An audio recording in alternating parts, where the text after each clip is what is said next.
안녕하십니까. 이낙연이라고 합니다. 저를 모르시는 분도 계실 겁니다.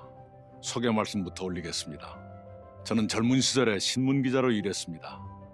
그 다음에는 국회의원, 도지사, 국무총리로 일하고 다시 국회의원으로 돌아왔습니다. 오늘은 대통령 후보로 나서겠다는 말씀을 드리고자 이 자리에 섰습니다. 존경하는 국민 여러분, 코로나는 선전포고 없는 전쟁입니다. 우리는 성실하고 치열하게 싸웠습니다. 그러나 상처가 깊고 넓어졌습니다. 자영업자들은 허리가 더 휘었습니다. 노동자, 농어민 모두 힘겹습니다. 청년의 취업 문턱은 좀처럼 낮아지지 않습니다. 안타깝고 송구스럽습니다. 이렇게 힘겨운 국민을 더 따뜻하게 보살펴야 합니다. 그 일을 제가 하겠습니다. 특히 사회의 격차가 더 벌어지고 있습니다. 없는 사람은 더 어려워지고 외로운 사람은 더 외로워졌습니다. 청년을 비롯한 많은 사람들이 세상의 불공정에 항의합니다. 불평등을 완화하는 일이 시급합니다. 상처받은 공정을 다시 세워야 합니다. 그 일을 제가 하겠습니다. 지금은 불안의 시대입니다. 많은 사람들이 삶을 불안해합니다. 청년도, 중년도, 노년도 불안합니다. 삶을 위협하는 요소가 엄청나게 늘었기 때문입니다. 그런 모든 위협으로부터 국민 한 분 한 분의 삶을 국가가 보호해드려야 합니다. 내 삶을 지켜주는 나라가 되어야 합니다. 그 일을 제가 하겠습니다. 그래도 우리는 코로나 극복을 향해 나아가고 있습니다. 일상의 회복이 멀지 않았다고 느낍니다. 이 사진을 기억하실 겁니다. G7 정상회의의 한 장면입니다. 어느 나라가 코로나에 가장 잘 대처했냐는 물음에 선진국 정사들이 일제히 문재인 대통령을 가리킵니다. 대한민국의 위기 극복 능력을 세계가 평가하는 것입니다. 우리 의료진의 헌신과 국민의 협력에 세계가 박수를 보냈습니다.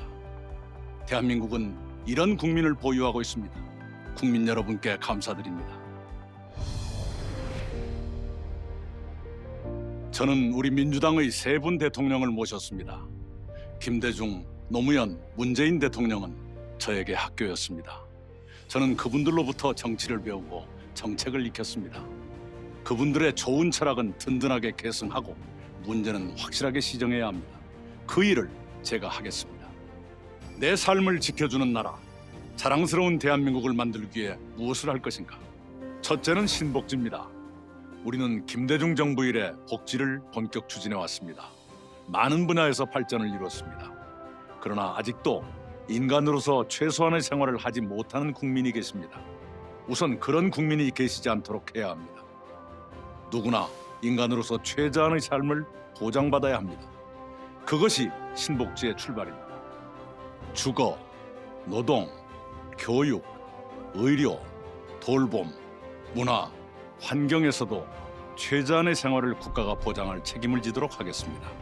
그리고 2030년까지는 모든 국민이 지금의 중산층 수준으로 살 수 있도록 단계적으로 발전시켜 가겠습니다. 특히 아이들이 충실한 돌봄을 받도록 하겠습니다. 그래야 아이도 좋고 부모도 좋고 청년 일자리도 늘어납니다. 둘째는 중산층 경제입니다. 10년 전에는 우리 국민의 65%가 중산층이었습니다. 지금은 57%로 줄었습니다. 그것을 다시 70%로 늘리겠습니다. 중산층이 두터워야 불평등이 완화됩니다. 사회가 위기에 강해집니다. 중산층이 두터워지려면 좋은 일자리가 늘어야 합니다. 그렇게 되도록 IT, 바이오, 미래차, AI 같은 첨단 기술 분야를 강하게 육성하겠습니다. 그리고 지구를 지키는 그린 산업을 활성화시키겠습니다. 지구는 차갑게, 사회는 따뜻하게 만들며 청년들께 보람찬 일을 드리겠습니다. 금수저, 흑수저가 세습되지 않아야 합니다. 계층 이동이 더 활발해져야 합니다. 일자리와 세제와 복지가 그 역할을 수행하도록 하겠습니다. 셋째는 국가의 틀을 바꾸는 헌법 개정입니다. 이제 내 삶을 지켜주는 정치로 바뀌어야 합니다. 그러기 위해 사회 경제적 민주주의를 강화하도록 헌법을 개정하겠습니다.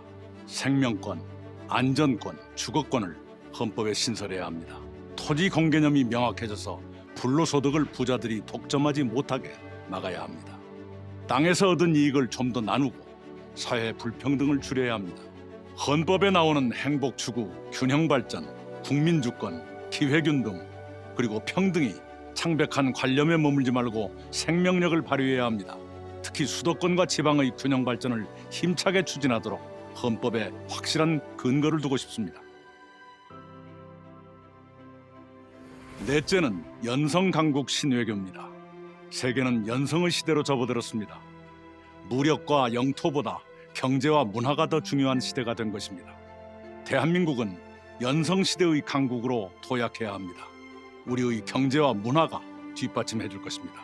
그것을 토대로 연성강국 신외교를 펼치겠습니다. 미국의 세계적 투자자는 한반도가 최후 최고의 투자처가 될 것이라고 말했습니다. 그것은 평화와 통일을 전제로 한 것입니다. 한반도의 평화를 제도적으로 정착시켜야 합니다. 그렇게 하도록 한국이 더 주도적인 역할을 해야 합니다. 김대중, 노무현, 문재인 대통령의 평화 해결을 이어가며 시대에 맞게 발전시키겠습니다. 미중 양국은 거대한 고래 같은 존재입니다. 그 사이에 놓인 우리의 외교는 돌고래처럼 지혜롭고 민첩하며 세련돼야 합니다.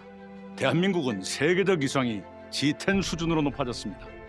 1인당 국민소득에서는 G7의 한 나라를 제쳤습니다. 이제 G5를 꿈꾸며 나아갈 만합니다. 그에 걸맞은 역할과 책임을 이행해야 합니다. 저는 국무총리로 일하면서 세계 25개국을 방문해 정상급 지도자들과 회담했습니다. 높아진 국격에 부응하는 외교를 저는 할 수 있습니다. 다섯째는 문화 강국의 꿈입니다. 우리는 BTS 보유국입니다. 게다가 우리는 봉준호 보유국의 윤여정 보유국이기도 합니다. 백범 김구 선생의 꿈이 이루어지고 있는 것입니다. 문화와 예술은 간섭하지 않으면 않을수록 창의적이고 더 아름다워집니다. 문화예술만큼은 철저하게 그분들께 맡겨놓을 겁니다. 정부는 입은 닫고 지갑만 열어야 합니다. 그렇게 하겠습니다.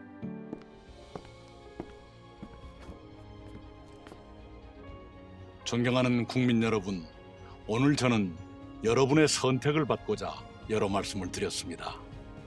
여러분께서 저의 충정을 받아주시고 저를 선택해 주시기를 간절히 부탁드립니다. 코로나를 겪으며 우리는 깨달았습니다. 평범한 일상이 귀한 것이었습니다. 함께 모여 수업을 듣는 교실, 침을 튀기며 토론하는 회사, 친구들과 한잔하는 술집, 그런 당연한 풍경들이 다시 당연해져야 합니다. 이런 노랫말이 있지요. 세상 풍경 중에서 제일 아름다운 풍경은 모든 것들이 제자리로 돌아오는 풍경. 그렇습니다. 코로나든 정치든 경제든 복지든 외교든 모든 것들이 제자리로 돌아와야 아름다운 세상이 됩니다. 우선 그런 날을 앞당기도록 최선을 다하겠습니다. 부족한 사람의 긴 얘기 들어주셔서 감사합니다.